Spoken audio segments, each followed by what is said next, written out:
Councillor Marshall. I want to say something. Screw.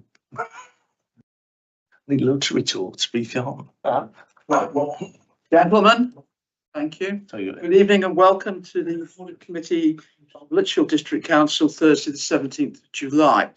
I'm Chairman Powell. I'd like to thank, though, the previous chairman, Councillor Paul Taylor, for all the work and effort he put into it. And having read quite a bit of what went on, you had a very busy time and did an awful lot of good. So thank you very much indeed. Good. Thank you. Yeah. We're going to do the round robin of everybody saying who they are. That includes the officers, please, as it's the first meeting of the new session. So if we start with yourself. Hello, I'm Mark Warfield. I'm the Vice Chair of this committee. Sue Woodward. I'm the Opposition Leader at Lichfield District Council. I'm Councillor Paul Taylor. I am Shadow Cabinet Member for Finance and Commissioning. I'm Laura Hinsley. I'm the External Audit Partner. Councillor Jamie Chetland, just been appointed to this committee. I'm Councillor Tom Marshall and I'm Vice Chairman of the Council. Ian Edwards, I'm the ICT Manager. Hello, Anthony Thomas, Director of Finance, Regulation and Enforcement, the Council Section 151 Officer. And Rebecca Neal, I'm the Interim Audit Manager. Jim Faulkner, I'm the Leisure Director for LWMTS. Rhiannon Godley, Governance Officer. And I'm Will Stevenson, I am the Principal Governance Officer. Lovely, thank you all very much indeed. Thank you. So, to the agenda. And first item is apologies for absence. Chair, we've received no apologies for absence. Thank you. Declarations of interest. That's good. In that case, minutes of the previous meeting. Matters arising from it? Oh, if there's matters arising, you're allowing those.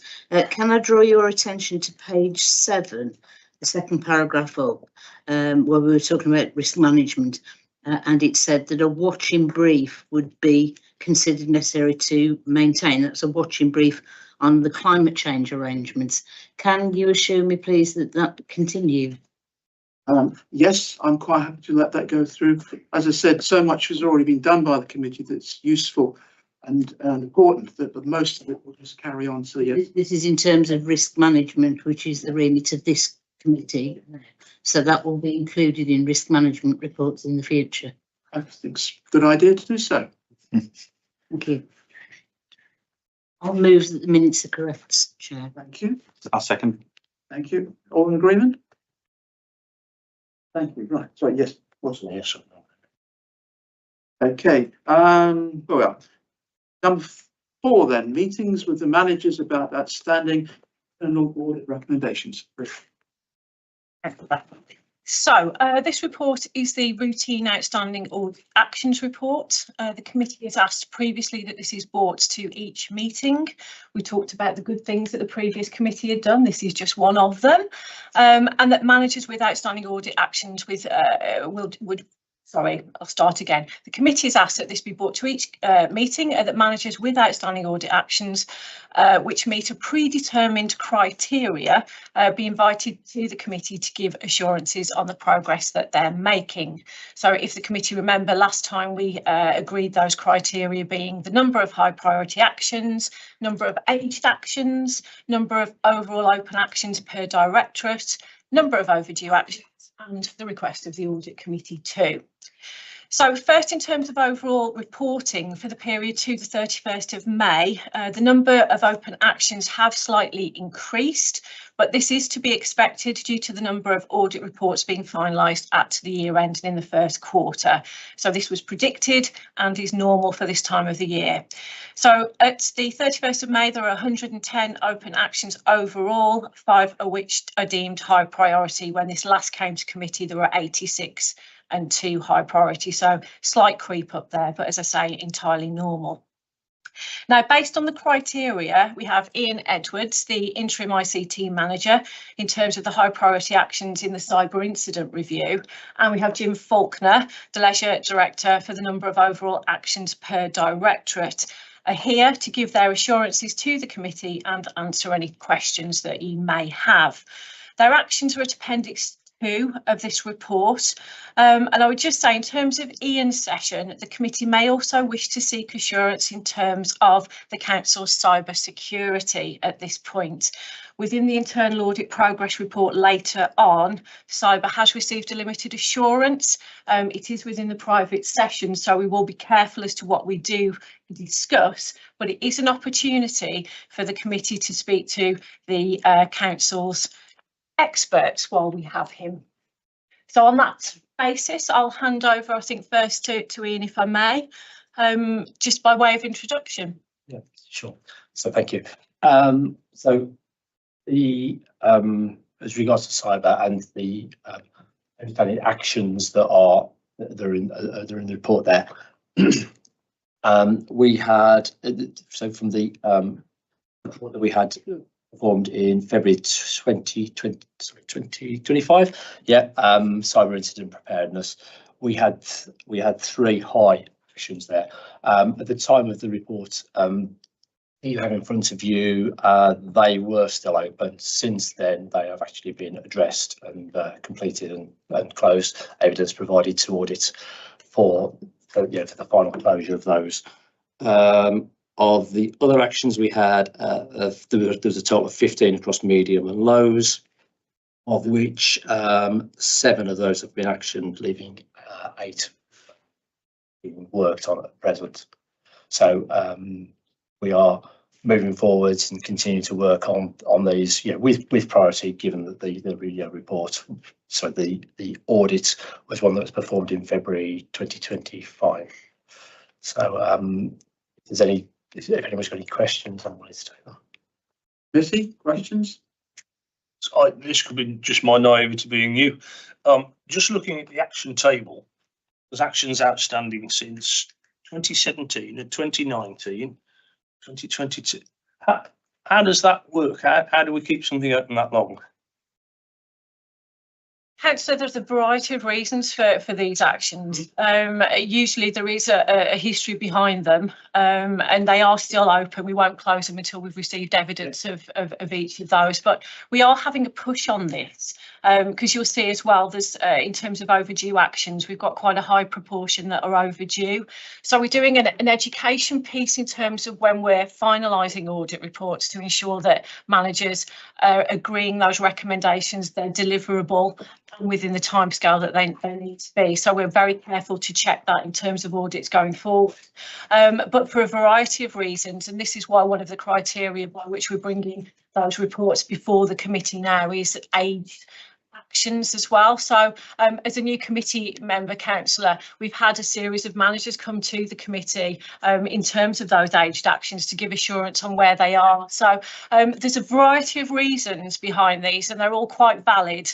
It's usually waiting for the final piece of the jigsaw, but of course we don't close that out until that jigsaw is complete.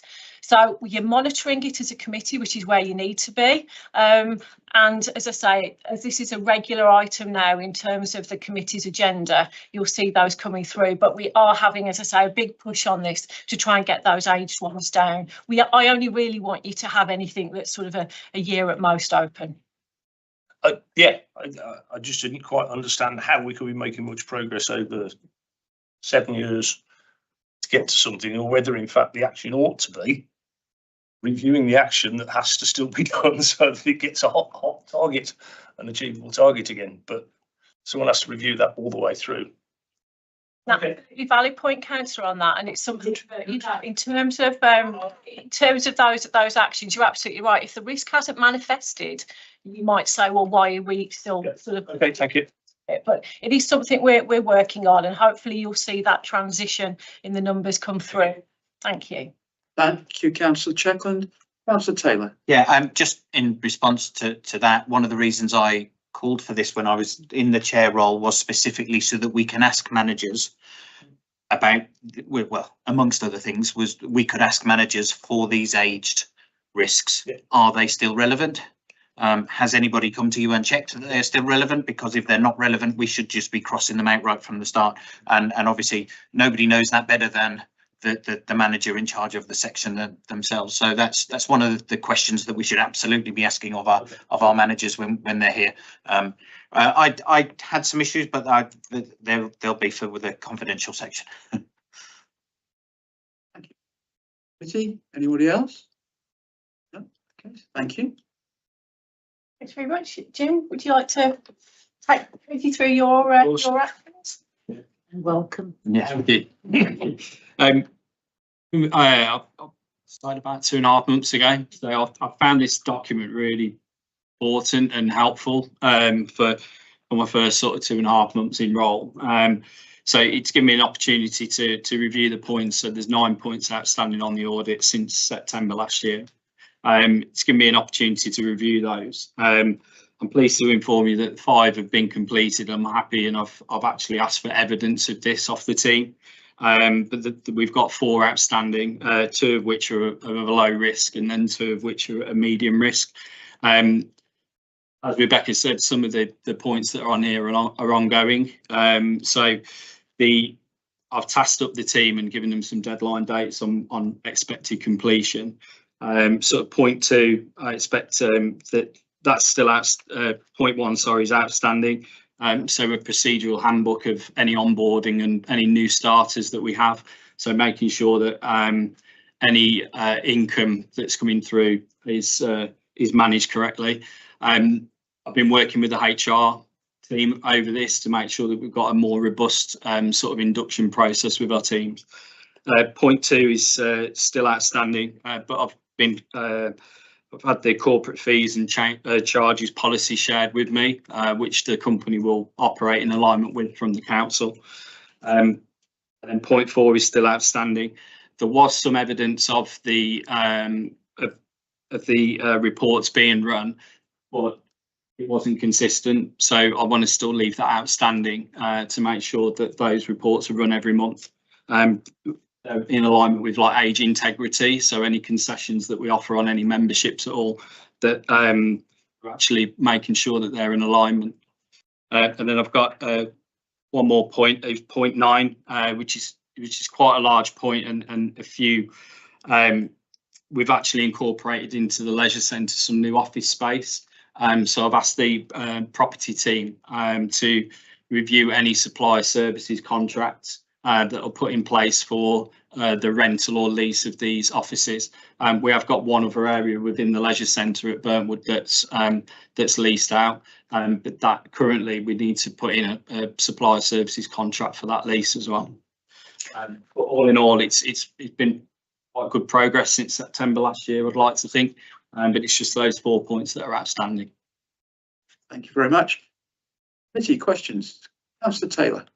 Yeah, as echo Suze, I think this is the first time, well, obviously since you're new to the bill, first time before the committee, so welcome. I'd be interested in your opinion as somebody new to the role. I don't know whether you come from local government background or where you feel LWMTS leisure services are, having read these audit reports. Does it give you comfort that we're in a good place? Is there anything that caught you by surprise? No, based on my 25 plus years working in leisure and hospitality, the working with in sort of clinical governance as well in previous roles. So none of the points are scary as such. It's just tweaks that need to be made in the processes that are in place. And it's obviously we've got to make sure that we do have a churn in staff. The same as any hospitality and leisure business, so it's making sure that those are inducted correctly, and then it's actually checking in and to make sure that the policies are being followed. So there's nothing that's jumping out that is any different than anywhere else that I've been enrolled. Okay, thank you. And one more if I may. Please. Yeah. So as somebody whose background is in VAT, the final point raises concerns with me, as though let's just get it right at some point in the future. This sounds like for me, have we reviewed the VAT liability of all of our supplies to make sure they're correct, and if any were incorrect, have we gone back and made sure we've corrected our VAT declarations? I have to pick up with the finance team on that. that one. Because I'm so new into role, I don't want to commit to anything and say yes, we have. No, absolutely, and I would encourage managers before us, if they don't know, to absolutely say, well, I'll come back to you. Yeah, thank you, Jim. Thank you, Councillor Taylor. Councillor Woodward. Yeah, I was going to ask Jim, and it is good to see you there, Jim. Unfortunately, in front of the audit committee within a couple of months of joining the organisation or LWNTS. I was going to ask, is there anything that keeps you awake at night? But you've explained Sorry. expected in terms of the way the controls are going. But you intend, I presume, to cover all of those over this next period.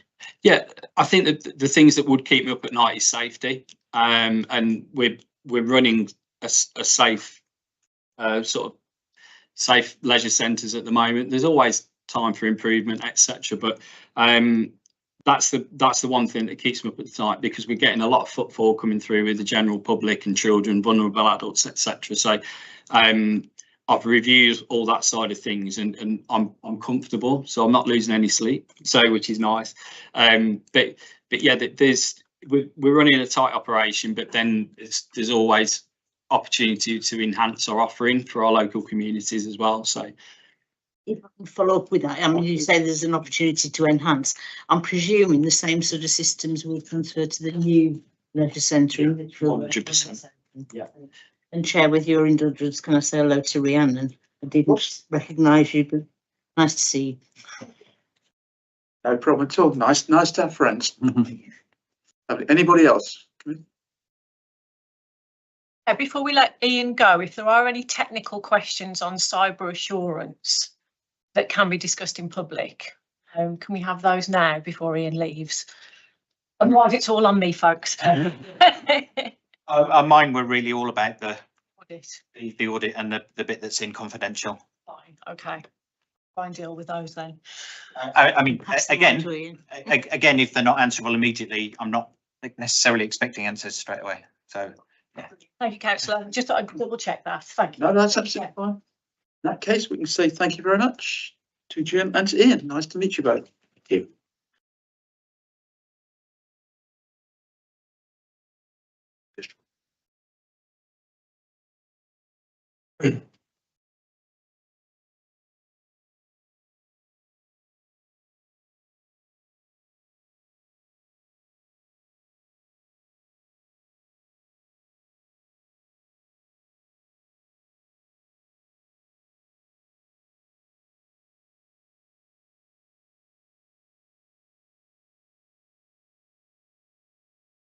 Just for the committee, can we say welcome to Councillor Strachan, who has joined us? Thank you, Chair. Sorry I was late. It's all right. No worries. Birmingham were not kind. I'm going to sit quietly in my corner. Way of the world. So, annual treasury. Yeah. So, committee item 5, annual treasury management report. Thank you, Chair. So just for information, we bring 3 reports to the committee on treasury management activity. In February of each year, we bring the strategy, so that is what we plan to do with treasury management. In about November of each year, we bring a mid-year report, so how will we be performing against that strategy? Is there anything the committee needs to be aware of? And then the final one is the one that you've got in front of you, the annual report, which comes around July of each year. And that covers what did we actually do? How did we perform against that strategy? Are there any issues the committee need to be aware of? So for this particular report, this report covers the financial year 24-25, and it references quite a lot of information and big numbers. So the capital expenditure, so that's the money we spend on assets rather than the day-to-day spend, how we funded that, so borrowing, capital receipts, grants, contributions, etc. Details about capital receipts, the level of borrowing, how we financed it, how's our balance sheet looking and how does that compare to last year and the budget that we prepared, our cash flow, investments, and then finally prudential indicators which you review prior to them being considered by council. In this particular version, I've also included a little bit more information on service investments. So the amount we're investing in the cinema development, where we are in terms of stage payments, etc. And I've also included an update on strategic pooled investments. So the council's got £14 million worth of investments in pooled funds. So these are investments which are stocks, shares, bonds, equities, these sort of things. So they invest in a vehicle, but they're spread over a number of different asset classes. More risk to those, but there's reward in terms of return. There has been a statutory override in place, which means any losses that you would incur would be kept away from the revenue account until you realise them. That was due to end the 31st of March 25. The government in the financial statement announced a further extension, so they've moved that statutory override forward to the 1st of April 2029. But only for investments that are currently in place. So the ones we've got covered by the statutory override. If we went out and did a new one now, that wouldn't be covered by the statutory override. And what the government have said is that they've put that extension in place for two reasons. One is to allow you to put in place a strategy to manage those losses if you decide to keep hold of them. And secondly, to set up a strategy to, if you want to keep hold of them, those losses, think about how you manage the process going forward. So in most cases, that would be to set up an earmark reserve to charge those losses against. That's something we did right from the start. And so we've got an earmark reserve of just over 1.4 million, which is based on Arlene Close's advice on various scenarios. That's all I was going to say on the report, but I'm happy to take questions from members. Committee? Councillor Woodward. Chair, I've got a specific question, but then a couple of more general questions. So one of the highlighted points I made a note on was 3.37 about this investments. There's a book loss of £1.1 million and earmarked reserve to manage volatility risk of 1.4, and that I presume is what you're referring to, Anthony. Yeah. But I don't quite understand the bit about the book loss of 1.1 million and wondered whether you could explain that. And I've got a couple of other questions. No, that's fine. We'll let him answer that first. Okay, so the value of these investments when we bought them is around £14 million. That was the cash investment. The current value of them is about 12.9 million, and that's because of changes in share prices, bond prices in the world. So they're affected by world economic factors, and it's classed as a book loss because it's only a loss in theory until you actually sell them. Mm-hmm. And it's at the point you sell them that the loss is realised, and you would then charge that against the reserve. One of the things the committee's looked at previously and approved is reducing the level of that investment from 14 million down to 9 million to fund the £5 million of internal borrowing for the leisure centre. We were going to only do that though when conditions presented, and we did get to a position where the losses were quite full, but then we had election of a new president in America, and the market's gone haywire again. They have come back, and there is some volatility around those, but the fact we set up the reserve to manage that risk does help in that situation. So it could be that book loss disappears depending on the way markets. Yes. All gets bigger. Yes, it could. A couple of follow-ups. Yeah. There were sort of more general questions, really. I mean, there's reference in that paragraph 3.37 to volatility risk, and within the report there were lots of higher than, lower than. You know, there was a lot of fluctuation during that period. It's a question for you, really, Chair. Are those reported to you? Are you aware of them? And what are you going to do to ensure Audit is aware of them? We'll have to ask whether the auditors are aware of it. I've only just taken over, as you know, so to answer your question, I'd have to think about on that. 3 months ago almost now. Beginning of May. Even so, Councillor Woodward, I've not considered that. I've looked at that. No, is the answer. I will check it out and Okay. get back to you. That's good to know. And again, a specific question about the sort of looking forward. Paragraph 3.12, and get to it. Says we plan to improve oversight of the most significant projects, which we as an audit committee have said we'd like to keep an eye on anyway, from 25-26. The introduction of a quarterly service plan delivery star chamber. And I've heard that phrase before, but I can't remember what that definition was. Are you aware of them, Chair? And what are they? Right, no, Councillor Woodward. I will find out for you. The only star chambers I'm aware of belong to the Masons. Well, I'm not aware of those because they don't allow women into the Masons, but you know, Anthony might be able to explain. Yes, so within the council and their officer led star chambers, we're introducing an approach where managers, a bit like you've got here, managers come before members of leadership team and they're asked to report on their progress, if they've got any challenges, risks, etc., and what they plan to do about addressing those. So it's similar to the approach you've taken with the audit recommendations. So you look at that.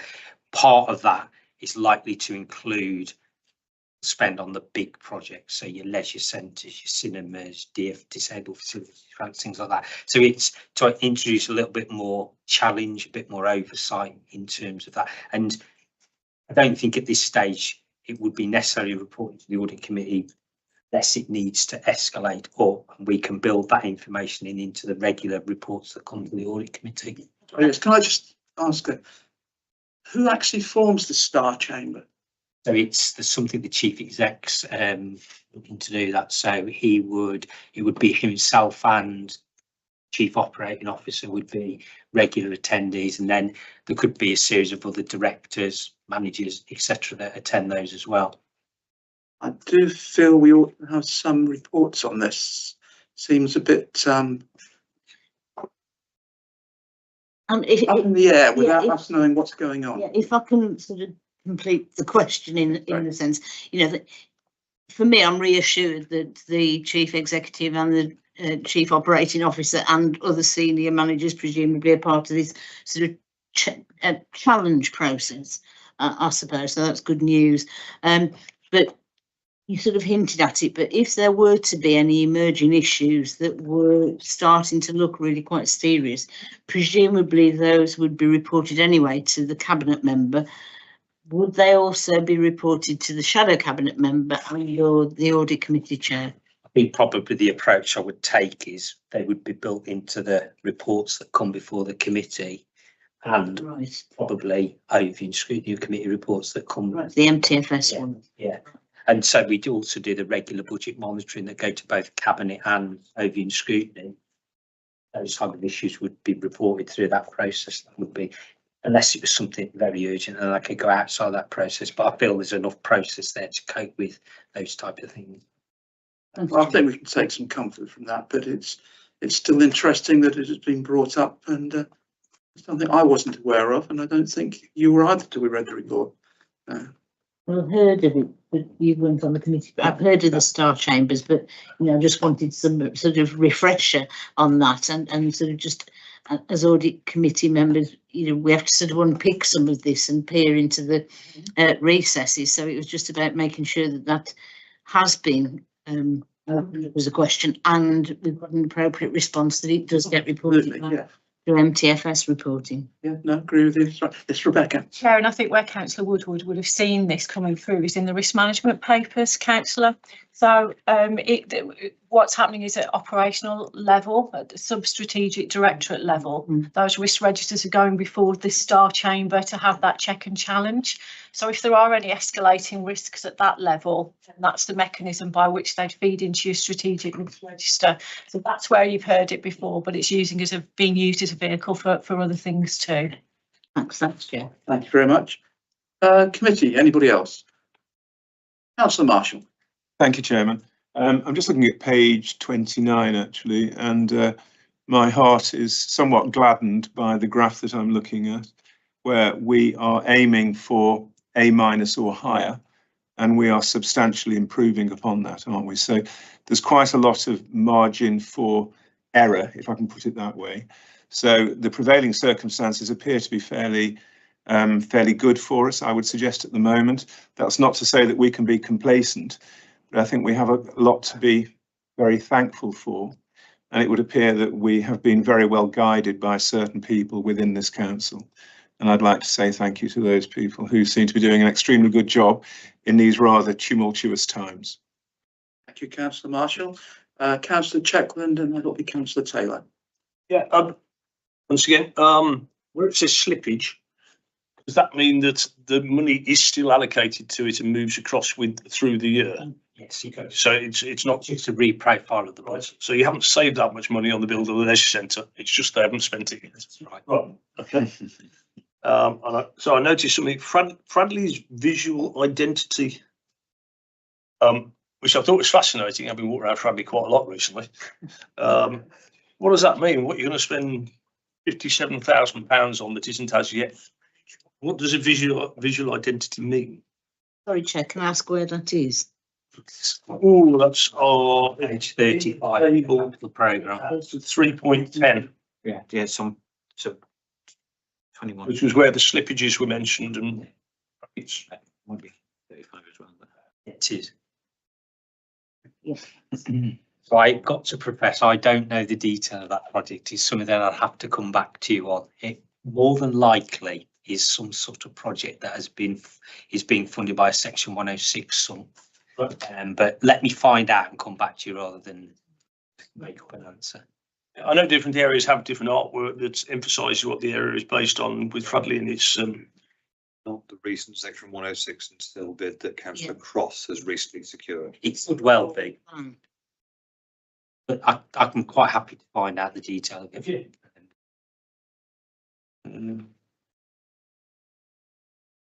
and yes, well done for getting an A+. I never got one. Okay, Councillor Checkland.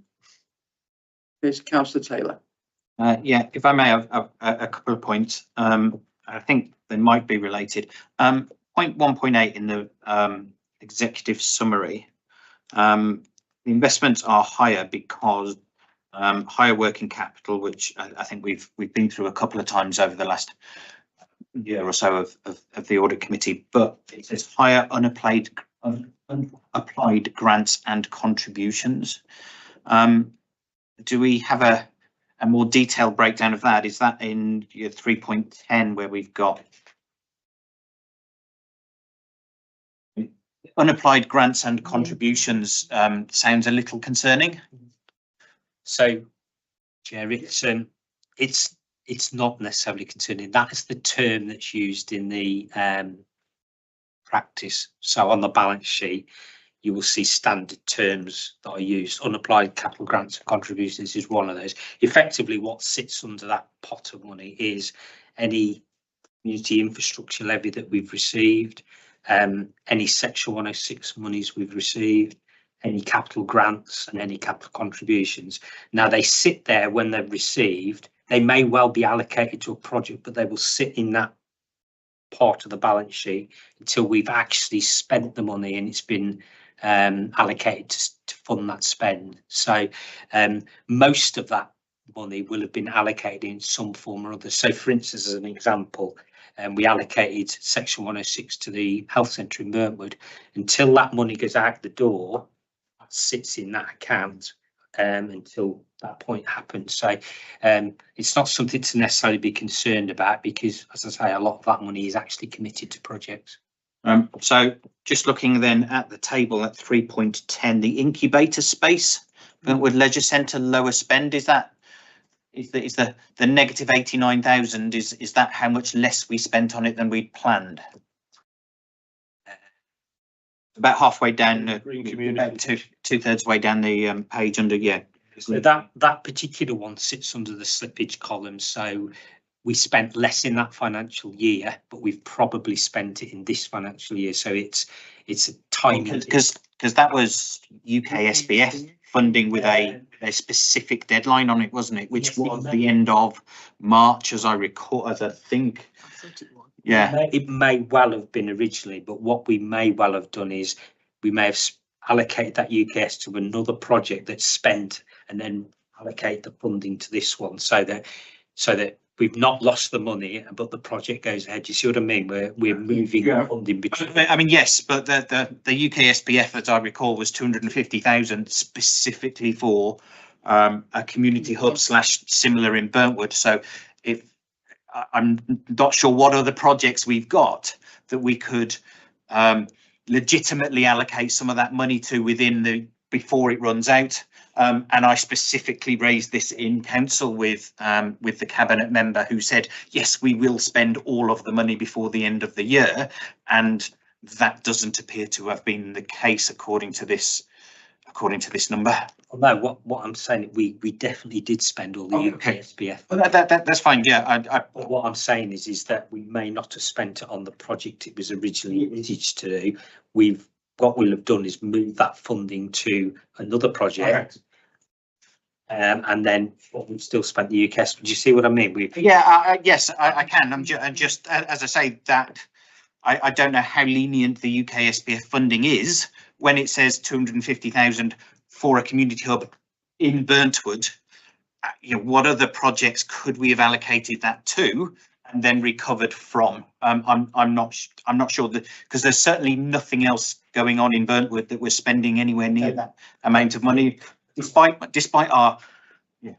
Sorry, this is getting slightly political, but despite our calls for it, we're not spending that much money in Burntwood. So my concern is if the UK SPF funding body, whoever it is that monitors that, turns around and says, well, tell me what you spent that 250 on within the time limit. I can't see that we have. What sort of reports do we generate to show that? So the UK SPF criteria are very broad, right? Outcome focused. They're not as detailed as you think. So yes, we've said 250,000. There is a process that you have to go through if there are material changes to the plan you originally submitted, but they are very broad in terms, and they're very high, the thresholds that you do that. We've reported our outturn to the government that we've spent all the money, and we've told them what we spent on, and I've had to sign that off as the council section 151. So I can confirm we've done all that. What specifically we've moved from what project to what, I would have to find that out, but that would have been how we'll have done that. Okay, but the residents of Burntwood can be assured we did spend 250,000 in the town. Yes. Okay. Okay, and then just another one similar, running down to page 35, £45,000 on Burntwood public conveniences that's approved but not spent. Again, it kind of feels like Burntwood was potentially missing out on some. Do we? I wouldn't expect you necessarily to be around to over the details of that specific project, but presumably that would then still be a live project with us being expected to spend it in this financial year. Yeah. Okay. It's definitely not been removed from the capital programme. Yeah. Thank you, Councillor Taylor. Some very interesting questions there. Thank you. Councillor Woodward. Yeah, and that's made me think of some additional questions, because a number of us have been concerned about the way UK SPF almost became, well, let's dip into this wherever we want to. And I was concerned, and I mean, we're an audit committee, I was concerned about the lack of transparency in which those different allocations were made. So, I mean, Paul, having brought up the 250k for Burntwood for a community hub, I think, for example, the tree planters won't have cost 250k, and if they have, then we've been done. If they haven't, where's the extra money? Because I've not seen it spent in Burntwood, and okay, Paul and I are both Burntwood councillors, but that could apply to other wards as well, where you've got projects that have sort of the fund allocated. But if there were ever such another fund as UK SPF, you know, I would certainly want to see far more transparency, not least to this committee. I mean, do you know, Chair, where? No, I UK don't. SPF I was just thinking you were saying exactly what I was thinking. Yeah. Yeah. So Well, yeah. perhaps a future report on how these sort of changes across the UK SPF. I know Anthony says that it's now signed off and MHCLG presumably were happy enough with them, but It would still be nice to know what happened with it, please, folks. So if you could make some response to that for either the next meeting or the meeting after that at the latest, please. So what we'll get you then is details of how that money was. yeah, these were the sort of initial allocations that we said for UK SPF. This is what actually happened. And you know, then we can have a discussion about how there's going to be some backfill, possibly. The UK SPF has been spent on other projects, and the money allocated for those other projects can then be used to hopefully backfill some of the shortfall. Particularly as it covers for the whole district, so Yeah, absolutely. all the other wards and that. Absolutely. Yes, quite agree. Yeah. Thank you very much.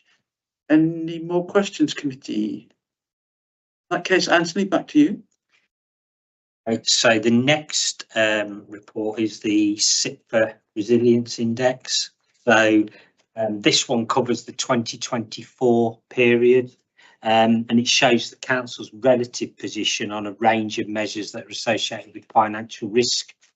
And we compared to both nearest neighbours, which I've included in the table at 3.4, and that's nearest in terms of statistical demographics, functions, not who lives the nearest to the field.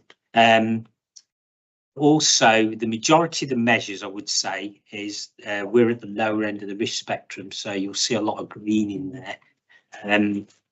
Although what I will say is that looking forward, the new waste fleet, for instance, is classed as debt, and that will impact on the debt measures that are in there.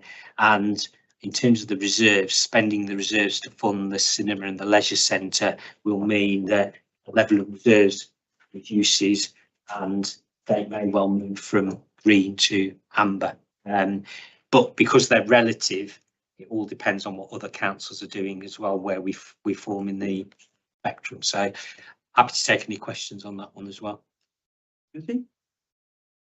Councillor Taylor. Yeah, always good to see a range of greens and ambers in our in any measure, I guess. And you know, we understand where our movements might be, and they are the result of deliberate decisions that we've taken, knowing those changes will occur. So you know, it feels like things are good and under control. So yeah, a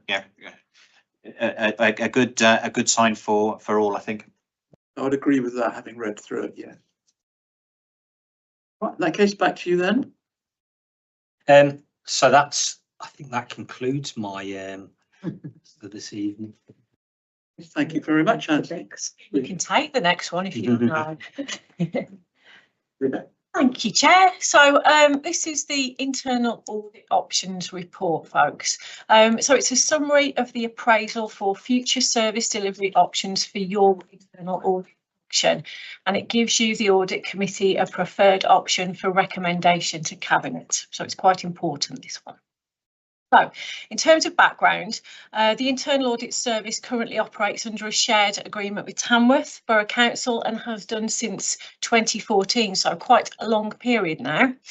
That agreement is due to expire on the 1st of October 25.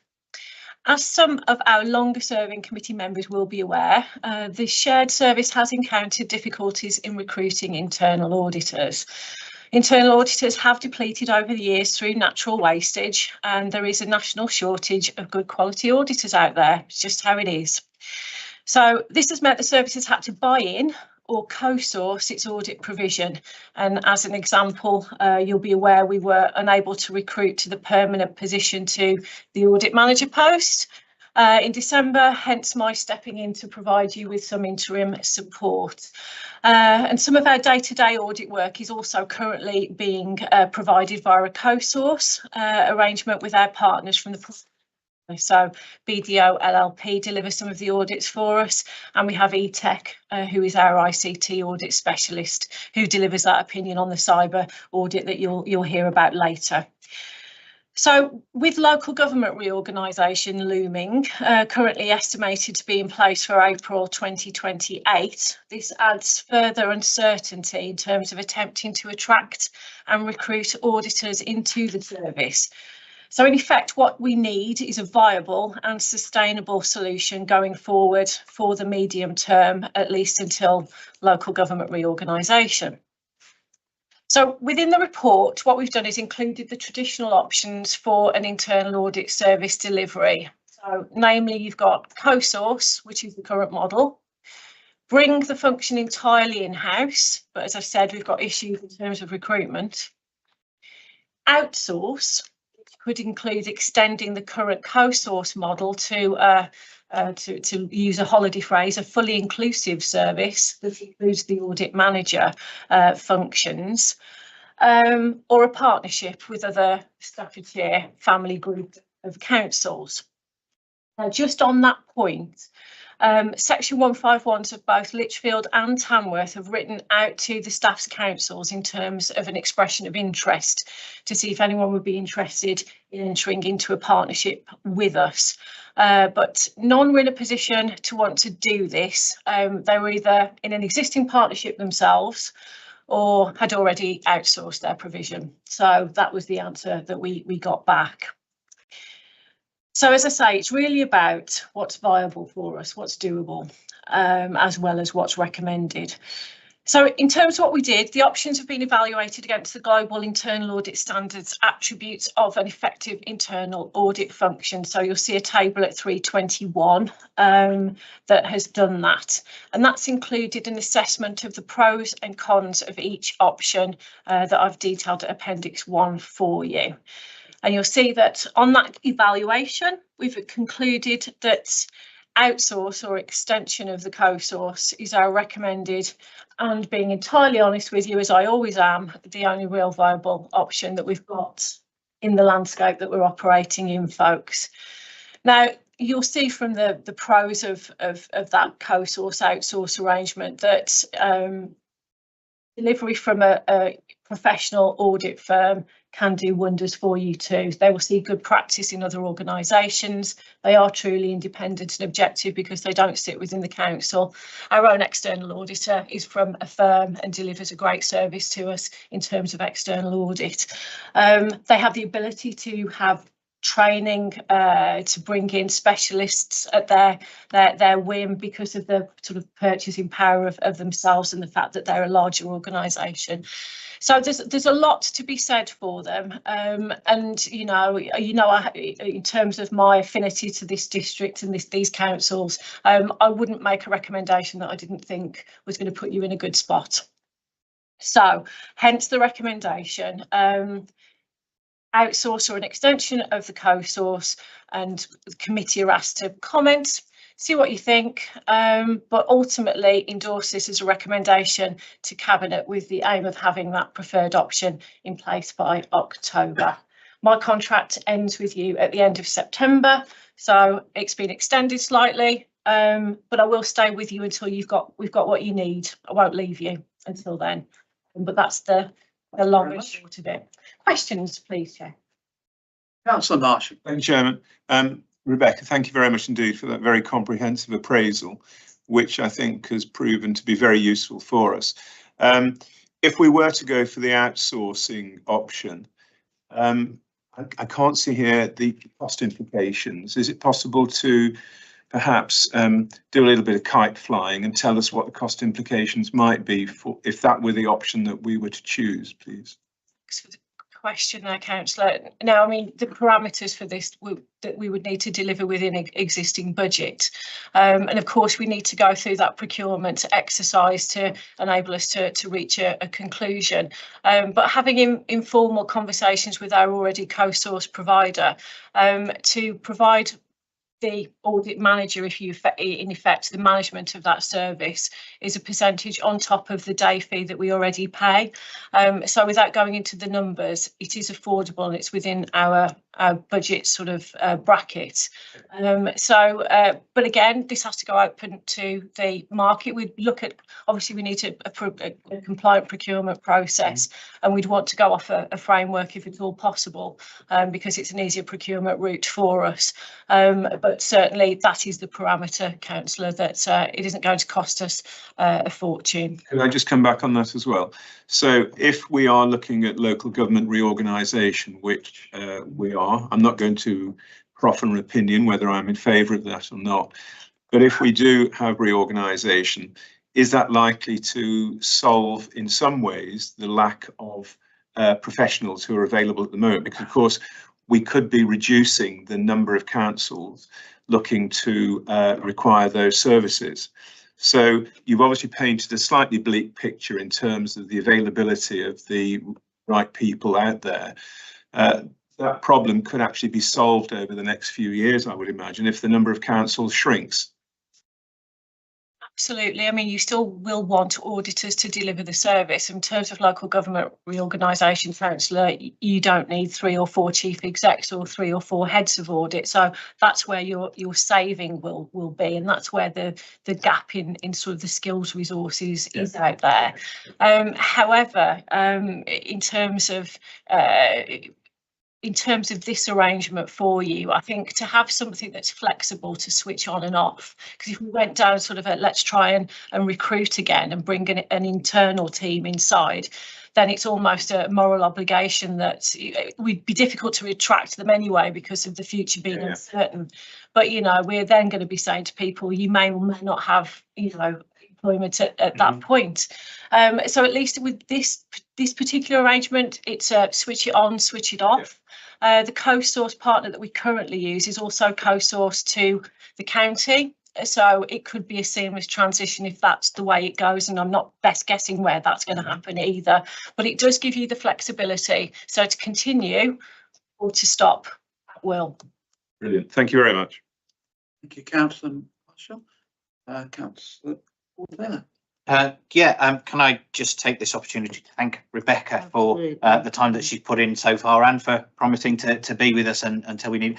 Over the last couple of months, I've been slightly embarrassed to receive the plaudits for my role when I was chair, and most of that is down to the fact that we have some excellent officers doing the work in the council, and Rebecca has been one of those during my term. So I received the plaudits on behalf of all of the team that do it. But yeah, no, when we look at outsource, are we talking about large outsource organisations, or are we also talking about the possibility of outsourcing with, say, an individual who would come in on a contract basis rather than at full employment? But you councillor, you have me there, don't you, in terms of that interim support? And when we looked at that option with interims, they tend to only have sort of short-term contracts again, and can be quite costly in terms of day rates, etc. In terms of the option that we're recommending to you, and of course you've got with an interim, it's a 5-day notice period, so you could be in a position where you don't have that person because a better offer may have come down the line, or whatever it may be. So at least if you go down this route, you've got surety in terms of the contract, you've got surety in terms of that procurement, and also the reputation of a larger, audit firm to place reliance on. So I think that is the safer option for you. Interims at this level, and I'm sure you'll agree, it's really difficult to get those people there. They're like hen's teeth. They're not out there in any way. So this is for me, and I think, and Anthony as well, and it's been through the leadership team, the most sustainable and viable option for yourselves, and also for Tamworth too. Their audit committee needs to sort of go through this process. The share will continue because you do get economies of scale in terms of that procurement. If we're looking at, taking the two as as forward as they are now. So we'll still have that partnership and relationship with Tamworth is the intention, and that should give us better purchasing power to organisations rather than one. So there's a variety of reasons. Sorry, Councillor, I've gone off a piece. No, that's fine, because you just answered my next question actually, so thank you. Thank you, Councillor Taylor. Councillor Woodward. Yeah, thanks. Can I just echo Paul's thanks to Rebecca? You've been an absolute breath of fresh air. It's been really good to work with you, so thank you. I wish we could tire on you in some way so we get you into local government reorganisation. My concern in the sense about this is we're not making a decision. The decision will be made by Cabinet, but we're in a position where we can make a recommendation. I get nervous when I see outsource, and so should every member here. You know, the last big outsource was the leisure centres, and what happened there, we had to bring them back in-house. So I'm just slightly nervous about the whole model of outsourcing, and I just wonder why we can't, particularly with LGR just down the road, why we can't sort of have the same sort of co-production, if you like, to go on until the new councils are set up, and those new councils can then decide what their audit functions are going to be. I'm sort of being devil's advocate, I suppose, but I would hesitate to recommend outsourcing in spite of the assurances given, and in view of LGR. Understood, Councillor. I understand your concerns with that. I mean, look, it's 2.5 years that you need a solution until you get the solution that comes with LGR, and you know that can be, who knows what that, I don't have a crystal ball, so how that is. It's as I say, there are risks inherent with an interim in this role, and as I say, we've attempted the recruitment. You will see within the report we even thought about putting the recruitment into the company, because they have talent acquisition within there, and can offer more attractive rates, etc. But the lines of accountability were slightly blurred, and it didn't feel quite right to do that, and that option was discounted. So we really have thought in some depth about this. And as I say, I go back to the point, you know, this is, you'll be buying in that service. It's already someone that you're familiar with. If we go down a procurement route in a framework that is an extension of the co-source that we've already got, they're already aware of the council. You just haven't met them yet, councillor. But you know, the people that I deal with on a day-to-day basis, and again, not prejudging a procurement on this is very professional, very likeable, very honest, very able and capable person. So and as I say, I wouldn't recommend this to you for the reasons I've said before, unless I didn't truly believe that this is where we needed to be.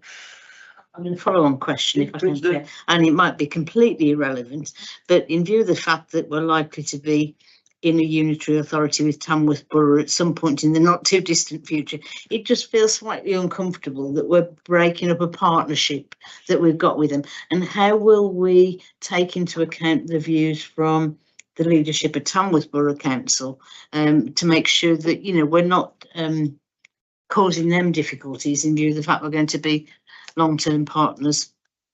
Council, it's been quite a difficult process, this, because you've got two organisations trying to work towards the same thing. But look, there is no breaking up of the partnership. That, as I say, if we do go down this route and the committee are happy to approve its cabinet, it needs to go through the process at Tamworth too, and their audit committee will receive this very same report in effect, but from their lens.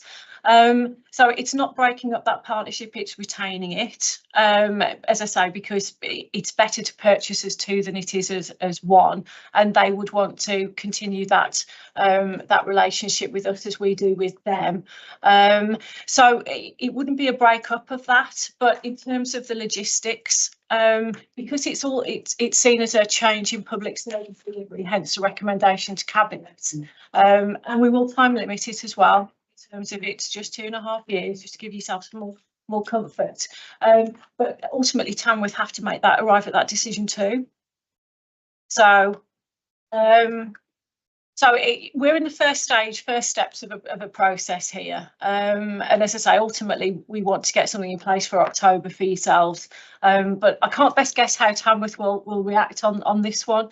I can only take this through the process and give you a professional opinion as to how, I think that this should be delivered for you. Thank you. Thank you, Councillor Woodward. Councillor Checkland. Thank you. I think you put forward your arguments extremely well. It does seem the only logical thing that's on the table at the moment. In relation to the procurement, together with the things that Councillor Woodward just mentioned in the break, you're distancing yourself from Tamworth, but you've reassured that they'll both be looking together. Well, hopefully both be looking together. But in relation to the other unit, sorry, that's to take me medication. Oh, carry on.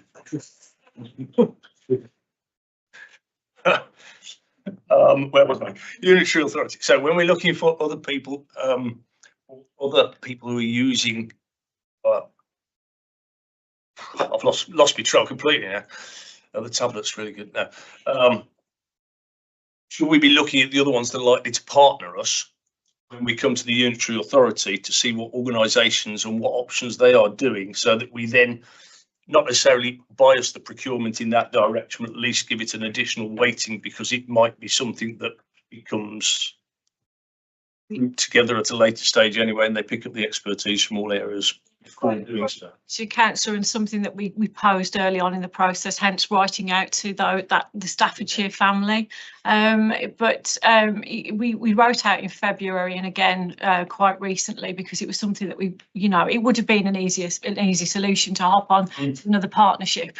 But whether, I think people are I think everyone's pedaling hard towards LGR. You've got different political makeups of certain councils as well, what their ideas on this are, and then you've got other councils, for example, East Staffs off the top of my head, that currently outsource their arrangement to the private sector themselves.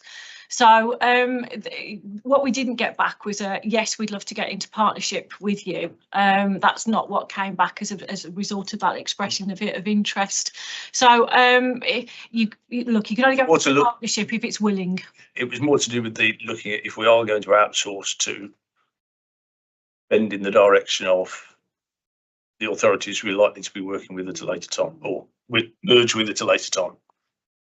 I mean, I can put that out there again if this is what the committee suggests. But yeah, sorry, Councillor, I missed you. Another pill now. Might take one. Thank you. The alarm was for the archers, by the way. I've turned everything else off. That's off. My hearing aids are off. I've no idea what's going on. So. Extremely good programme. I listen to it regularly. Okay, anybody else? Right, well, in that case, we've had several different suggestions and thoughts on the matter. So probably need to have a little bit of a hands up session as to which we feel. So I suppose the first thing to say is, do we want to go along with Councillor Checkland saying that we go out again to those who might or might not be? That's the word. I don't think mine was a direct proposal. I think the outsourcing is the only way to go. Or I ask that it be, and you say you've already considered it anyway. So I guess what I'm getting from your councillor is that if this is what's decided of Tamworth and Lichfield, is that we invite others to see if they want to hop on. Yeah. Understood. Yeah, we can do that. Good. And then as regards the actual what you've put to us that we put to cabinet, I propose that we have the outsourcing option then. Thank you very much. In that case, all in favour? Abstain. You abstain after you. Yeah. Oh, sorry, against. I do apologise. Against. So all in favour except one abstention, which is Councillor Woodward. Okay. Thank you very much. Okay. Anything else? Very good. Right. That then brings us to our correct risk management update. Chair, So this is the committee's routine risk management update. It includes the updated strategic risk register at Appendix 1 and the major projects register at Appendix 3. New in this report, though, is the application and incorporation of the Council's risk appetite statement, which was approved at the last audit committee. We've now included a scoring range within the appetite statement at Appendix 2 and then an assessment within the registers at Appendix 1 and 3 as to whether our current risks are inside or outside of appetite score. SR7 cyber was deemed to be the only risk currently outside of the appetite score, which would validate our assessment based on the recent internal audit report, which received limited assurance, and experience of others both in and outside the sector. High profile incidents reported recently with Marks and Spencer and the Co-op, to name but a two there. Also within the report is the revised risk policy at Appendix 4. So that's been updated to reflect the new approach to risk appetite and is presented for the committee's approval today. Other than that, there have been no changes to the Council's strategic risks or major risk profile. Risk scores remain constant from the previous period. We will be reflecting on target scores at the next update to the register just to ensure they are where we'd want them to be in line with our new risk appetite statement. But happy to take any questions. It's a bit technical this time, Chair, on the risk appetite statement, but it's we are getting to real best practice now in terms of risk. So I'm really happy about this. But again, it's for the committee to seek assurance on our risk management arrangements. So I'll take any questions. Councillor Marshall. Thank you, Chairman.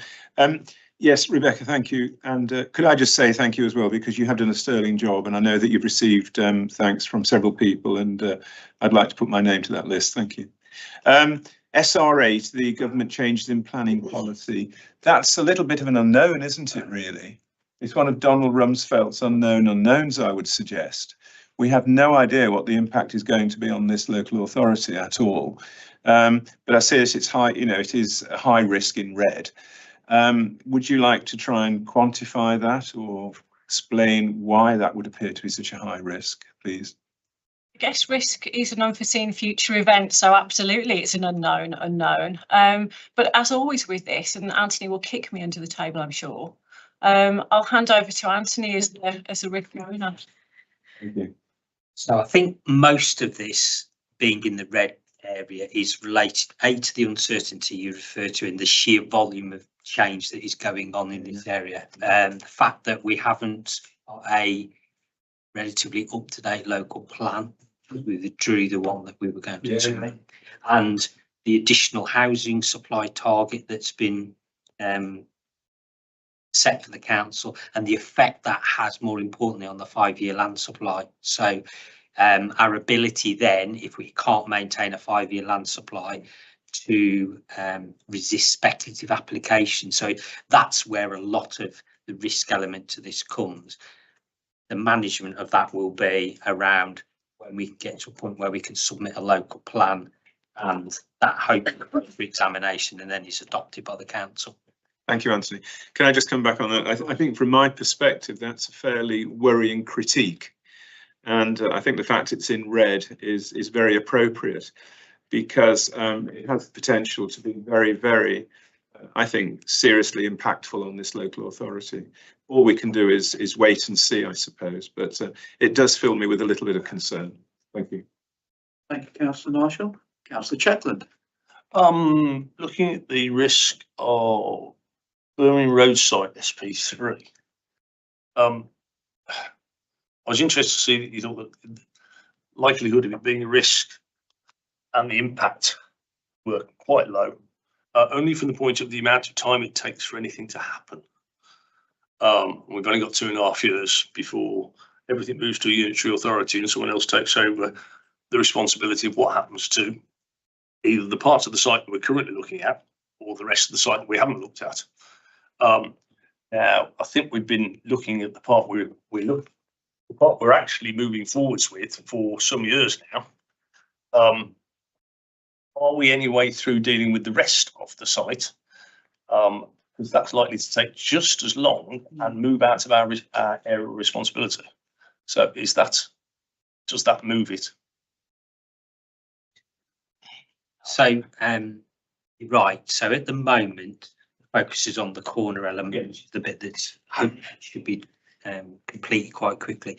I think there are definitely plans in place to look at the remainder of that site, whether that is disposal to a single developer or multiple developers, or whether that is some sort of joint venture arrangement. I can't answer at the moment. All I can say is that everyone is cognizant of the timeline we're working to here, and the aim or the aspiration will be to get something in place before local government reorganisation occurs, so that we are then in control of the development that comes forward.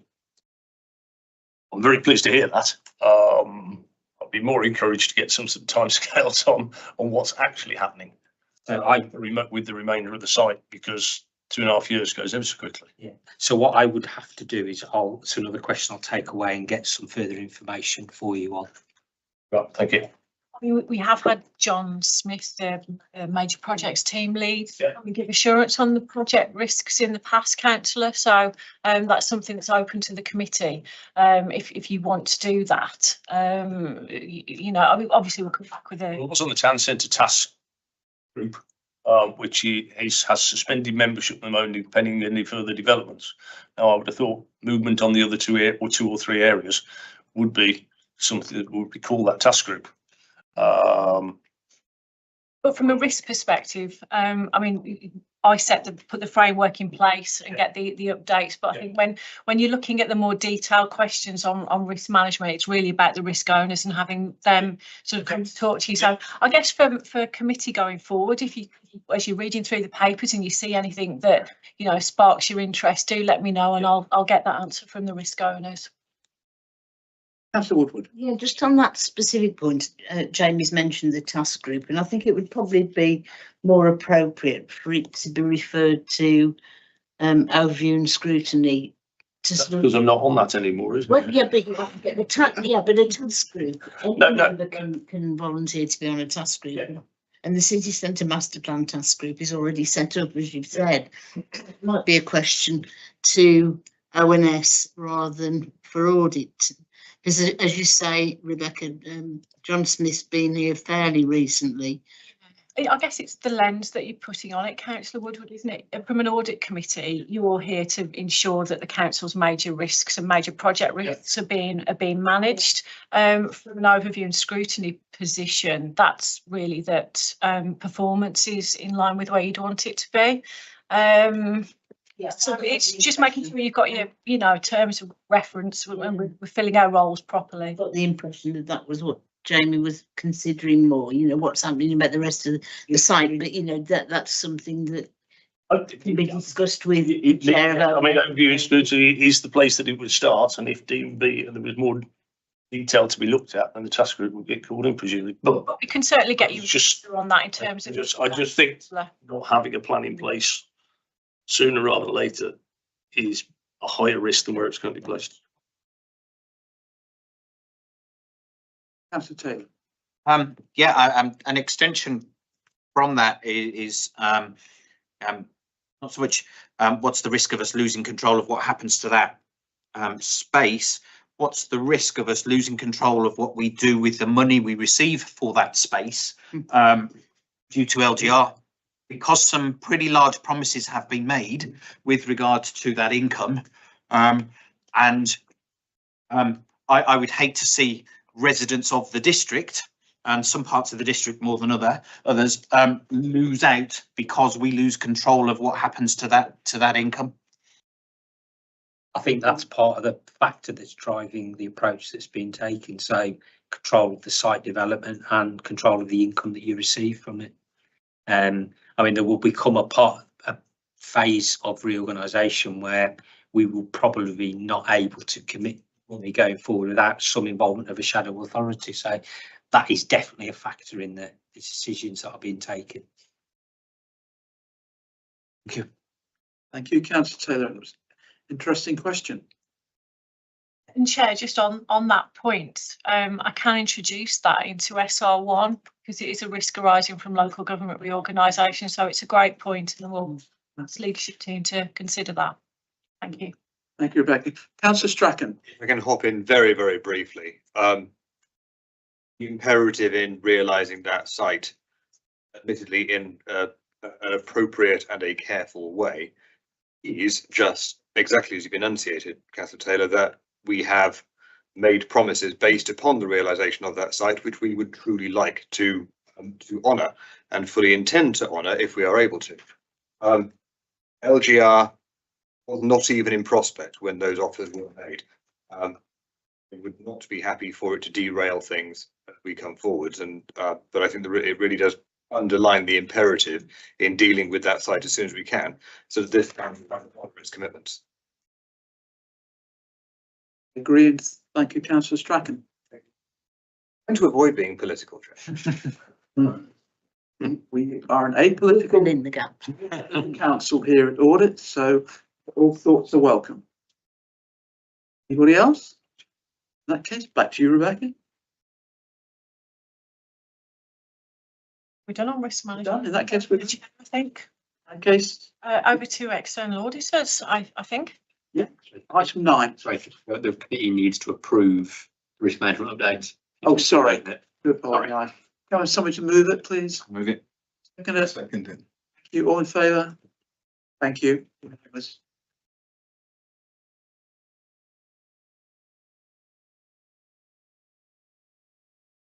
I take over from here, Chair. Please go for it. Thank you.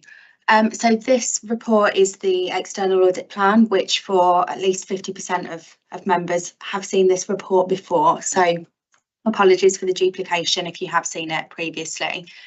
At the last audit committee, we did explain that we would need to bring an update to the external audit plan to receipt of the group account, which the council has now produced and are published on its website.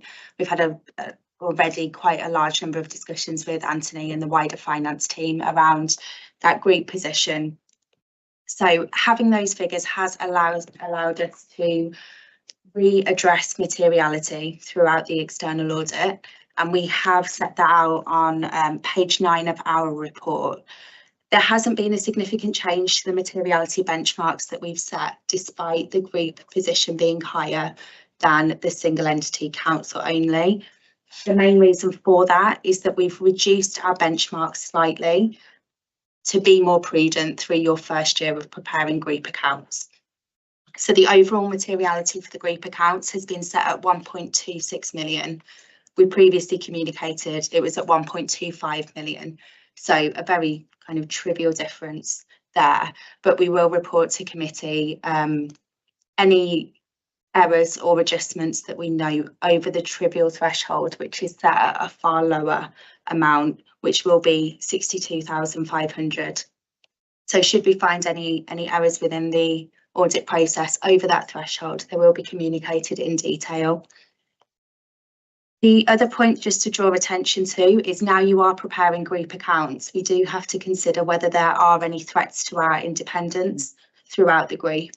And we would just like to report that Assets Audit Services do provide audit, external audit to the joint venture, which is now part of your group boundary. We are satisfied that it's a separate audit team based in Hertford, and actually we have no involvement. So therefore, from an independence perspective, we are satisfied that I remain objective as the auditor to the group. And we also confirm that there are no non-audit services being provided. In terms of the risks that we've identified through the audit plan, they haven't changed despite the fact that group accounts have been provided. So they continue to be around areas where there are higher levels of estimation uncertainty or areas of significant management judgment. So they largely relate to the valuation of your land and buildings, the valuation of your pension asset or liability. And finally, there is a new accounting standard that has come into force for the council this year, which is around IFRS 16. That standard is quite complex, but the simplistic way to view it is that any leases that are that the council has are now classified on balance sheet as a right of use asset. Anthony mentioned earlier the new fleet, the waste that has come within the accounts for 24-25, because that, I believe, was received on the 30th of March, just before the year end. So nicely timed to fall into this this cycle. I don't have anything else to draw attention to, but I'm happy to take any questions on the report. Sorry about this, folks. I'm suffering rather badly at the moment. You reckon? No problem. Nothing you got in. I'm just going to ask the floor.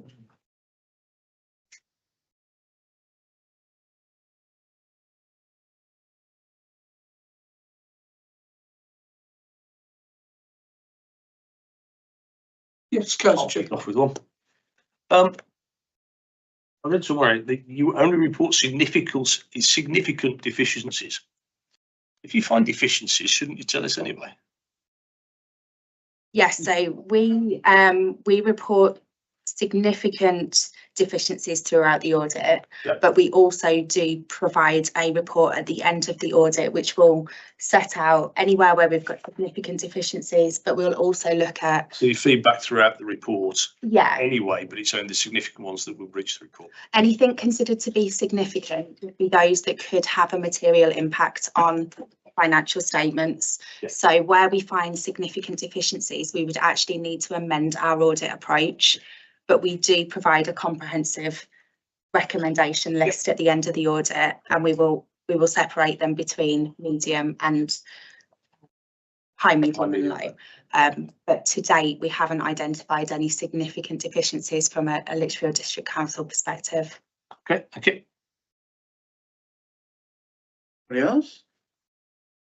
Again, apologies for that. I've been on farm all day and it's a lot of chaff and stuff in there, and it's making me cough a bit. Is it air conditioning? In that case, thank you very much indeed, and nice to have met you for the first time. Thank you. Right, item 10 on work programme. Yes, so there's no particular changes to the work programme, Chair. However, this is the first meeting of this committee of this municipal year. So it requires us to present the work programme to yourself to see what is coming up over the coming year, as is always the case with audit and reports. We come back for yearly or quarterly review. The only major changes I think that we've made to the work programme are that we have actually spelt out in the work programme what some of the abbreviations mean. So it's now clear that CIPFA stands for Chartered Institute of Finance and Accountancy, for anyone reading it. But if there's any questions, I'm happy to take those. But I'd like to say thank you very much for that. It was my request that we have the all the letters and acronyms and everything actually put into something we can understand. So thank you. Councillor Taylor. Yeah, I wonder, Chair, if we might consider adding a skills analysis to the work programme. We've had quite a turnover of committee members, and we haven't done a skills analysis since for 2 years now, with a fairly different makeup to the committee. The committee's abilities and skills and capability of reviewing the information before it is a very significant part of the audit risk and our management of that risk for the council. So when we've had such a change of membership and makeup, I think it is incumbent on us to take a look at ourselves and say, you know, where are we sufficiently skilled, and where are we possibly deficient and need assistance and training. Like I say, we did one, I think, 2 years ago. So we do have a form that is pretty easily accessible. I think it took about 10 to 15 minutes worth of work for each member to do that, and then we discussed the outcome of that in the subsequent committee meeting, and actually marked ourselves down. Our incumbent internal audit manager was a little too generous with us, I think, so we marked ourselves down and identified areas where we definitely needed support. And running on from that skills analysis, was the identification of the fact that we needed members, independent members. Oh, yeah, The words yeah. are completely gone, sorry. So I, as a subsequent question to that, I've wondered whether we would got any progress on that since. Glad you've asked that, because it was something I've actually discussed, and we do have some news, but rather non-news, haven't we? So in terms of the recruitment of independent members, I've received some draft adverts from our communications director that can be put online and in the press. I've gone back to them confirming that they look good, and yeah, I'm waiting to hear about the publication of those. Okay, And in refers to your business of the skills audit, well, we are an audit committee, therefore, yes, we should be auditing ourselves. We should be the prime auditors of the auditors, so to speak. So yes, I think that's a good idea. I'll have a discussion with Will later on, and we'll come back to you with suggestions of when we do that, but it will be fairly swift, yes. Yeah, attached to what Paul has just suggested, of course, we recently did a self-assessment evaluation of the effectiveness of the audit committee, and I have to say, no disrespect to new members, that will have dipped, I think, in terms of training. So, you know, we ought to sort of put on some sort of future agenda. You know, the training available. I know Paul was part of the West Midlands audit chairs network and so on, that, you know, that all needs to be transferred over. It does. I just need a chance to have a talk with Will about that together and come back. With respect, Chair, you have been in post for some time. 2 months. Thank you, Councillor Wood, for reminding me of that, but it's absolutely so. But I do have work to do, and I have a busy life with my work, etc.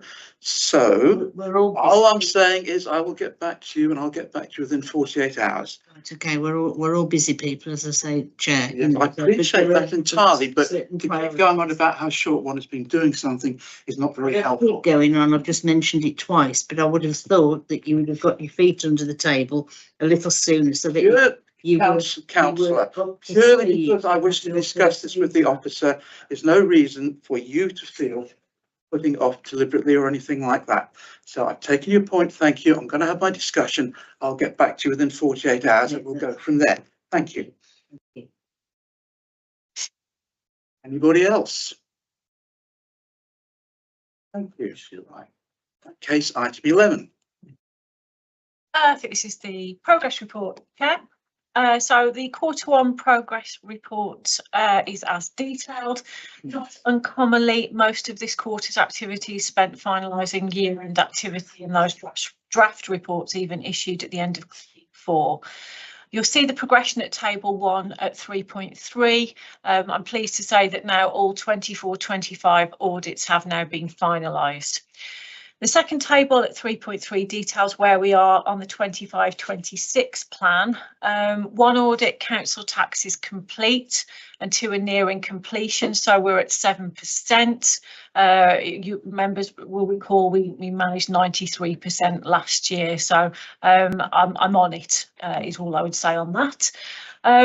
We have just last week procured a further 3 audits, again from our co-source. So we've got VAT, business continuity, major supplier relationship and the local plan, as we mentioned in our risk register item, being delivered shortly.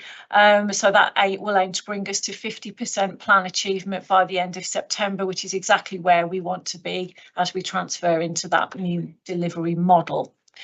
So it's Appendix 1 of Appendix 1, sorry to confuse, details the KPI measures. Still some process work to do, but we set a high bar at 100% in terms of our KPIs.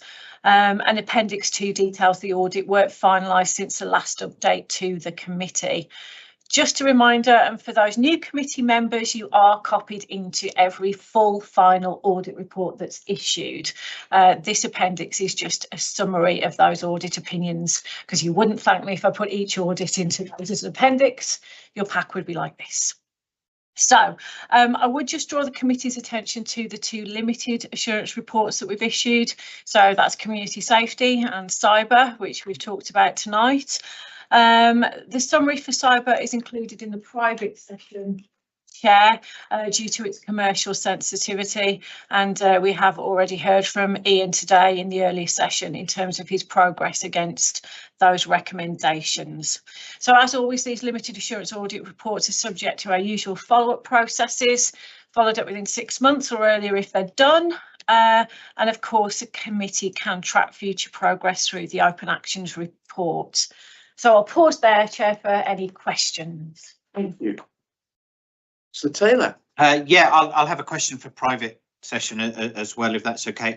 So during the 2024-25 audit, there was an audit of the assets and inventory. So we're pretty happy that we've got a full register of our assets and that they're in good state.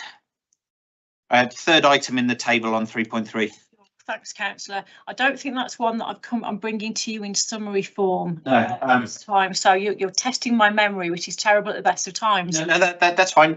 Just so, but our asset register in effect was audited in the last 12 months. Absolutely, and it wasn't one of our limited assurance reports, so that audit So we standard terms of reference, which looked at verification of the register to so we're fairly sure the council knows what assets it has. reasonably. Thank you. And that's all the questions I have on that. Thank you, Councillor Taylor. Councillors? No. In that case, then we will go to section 12, which is exclusion of press and public. I have to read the following, which I shall do so. That as publicity would be prejudicial to the public interest by reason of the confidential nature of the business to be transacted, the public can in fact be excluded from the meeting from the following items of business, which would involve the likely disclosure of exempt information as defined in paragraph 3 of part 1, schedule 12A of the Local Government Act 1972, thus in private.